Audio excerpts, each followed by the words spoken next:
వ్యక్తి కాదు. ప్రవక్తలు బైబిల్ గ్రంథంలో 40 మంది ప్రవక్తలు ఉన్నారు. అందులో చాలా మంది పెద్ద ప్రవక్తలు ఉన్నారు, కొందరు చిన్న ప్రవక్తలు ఉన్నారు. అందులో ఈ మాట పలికిన వాడు యోవేలు ప్రవక్త. ఆయన తన యొక్క వాక్య భాగంలో ఈ యొక్క మాటలను స్పష్టంగా ఆయన తెలియచేస్తా ఉన్నాడు. కనుక బిడ్డలను కన్నా తల్లిదండ్రులారా, దేవుడు ఉట్టినే మనకు బిడ్డలను ఇవ్వలేదు. దేవుడు ఉట్టినే మనకి బిడ్డలను ఇవ్వలేదు. దేవుడు ఏదో ఒక సంకల్పం, ఉద్దేశం, ఆలోచన, ప్రణాళిక ప్రకారంగానే దేవుడు బిడ్డలను ఇచ్చాడు. బిడ్డలు పొందుకున్న వారికి మనకు ఆ బిడ్డల తాలూకా పరిస్థితి మనకు తెలియదు, కానీ బిడ్డలు లేని వారు చాలా మందిని మనం చూస్తాం. వాళ్ళ తాలూకా తపన, వాళ్ళ తాలూకా బాధ, వేదన, వాళ్ళ తాలూకా అవసరత నిజంగా పడిన వారికి తెలుస్తుంది. కనుక మన బిడ్డలను ముఖ్యంగా దేవుని బిడ్డలంగా, క్రైస్తవ కుటుంబంగా, క్రైస్తవ సమాజంగా, దేవుని నామాన్ని గుర్తెరిగిన బిడ్డలముగా మనము మన బిడ్డల తాలూకా క్షేమము కొరకు, భవిష్యత్తు కొరకు, ప్రణాళిక కొరకు, ఆత్మీయత కొరకు, మంచి క్రైస్తవ క్రమశిక్షణలో వారిని పెంచుట కొరకై తల్లిగా ముఖ్యంగా నువ్వు మోకరించి ప్రార్థన చేస్తే, తండ్రి బాధ్యతలు, తండ్రి ప్రార్థన చేయకూడదని బైబిల్ ఎక్కడా లేదు. బాధ్యతలు ఉన్నాయి. కుటుంబాన్ని పోషించాలి, అవసరతలను తీర్చాలి.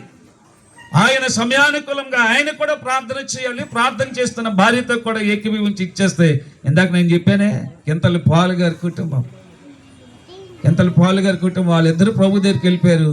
ఇప్పుడు 2 కొడుకులు, కోడళ్ళు, 2 కూతురులు, మా అల్లుళ్ళు, మనవళ్ళు, మనవరాళ్ళు, అందులో కొంతమంది మనవరాళ్ళకి పెళ్లిళ్ళైపోయి వాళ్ళు కూడా ప్రేమించి దేవుడు సొంత కలిగిన ఇల్లాలుగా చేసేసాడు. ఇది అదంతటికి కారణం చదువు లేని, కనీసం 1 గంట కూడా బడికి వెళ్ళి అన్నది ఎలాంటిదో ఆ మట్టి పలక మీద రాయలేని పాపావతి అమ్మగారి తాలూకా మోకాళ్ళ జీవితం, కన్నీటి ప్రార్థన, 45 సంవత్సరాలకి చేసిన ప్రార్థనకి ప్రతిఫలమే ఇప్పుడు మనవళ్ళు, మనవరాలు, ఇంజనీర్లు, డాక్టర్లు, వాళ్ళు కూడా సొంత కలిగిన తల్లులుగా ఆ మనవరాళ్ళు, మనవళ్ళని దేవుడు ఆశీర్వదించాడు. దేవుడి మాటలు దీవించిన గాక. దేవునికి స్తోత్రం. హల్లెలూయా. కొన్ని ఆత్మీయమైన రక్షణకు సంబంధించిన మాటలు మనం విందాం. నాకంటే వయసులో చాలా చిన్నోడు, మా పాస్టర్స్ ఫెలోషిప్లో ఆయన ఒక దైవజనుడు. ఈరోజు చాలా కాలం తర్వాత మన మధ్య ఉండడం చాలా సంతోషం. పల్లాంటి రాజు ఆ దినాల్లో మన హాస్టల్లో చదువుకునేటప్పుడు చాలా చిన్నోడు. తర్వాత చాలా కాలం పోయిన తర్వాత అప్పుడప్పుడు సభలకు, సమావేశాలకు, ఫెలోషిప్లకు దైవజనులతో కలిసి వచ్చేవాడు.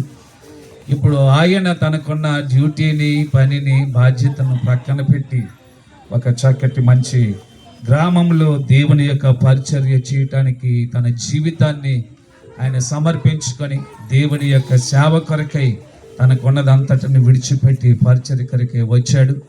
ఈ దినం మనతో ఉండడం చాలా సంతోషం.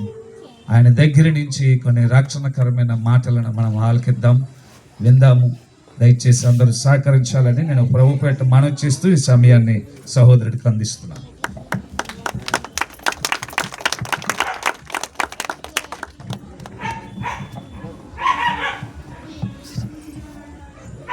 ప్రభు అయిన యేసుక్రీస్తు వారి యొక్క అతి శ్రేష్టమైన నామానికి వందనాలు తెలియజేస్తూ, ఇంతవరకు మనం అయ్యగారి ద్వారా కొన్ని మాటలు మనం విన్నాం, చాలా చక్కటి మాటలు. ఈ అవకాశం ఇచ్చినటువంటి అయ్యగారికి, అమ్మగారికి కూడా నా యొక్క హృదయపూర్వక వందనాలు చెల్లించుకుంటూ ఉన్నానండి. అలాగే కూడి వచ్చిన సంఘ బిడ్డలందరికీ నా యొక్క హృదయపూర్వక వందనాలు.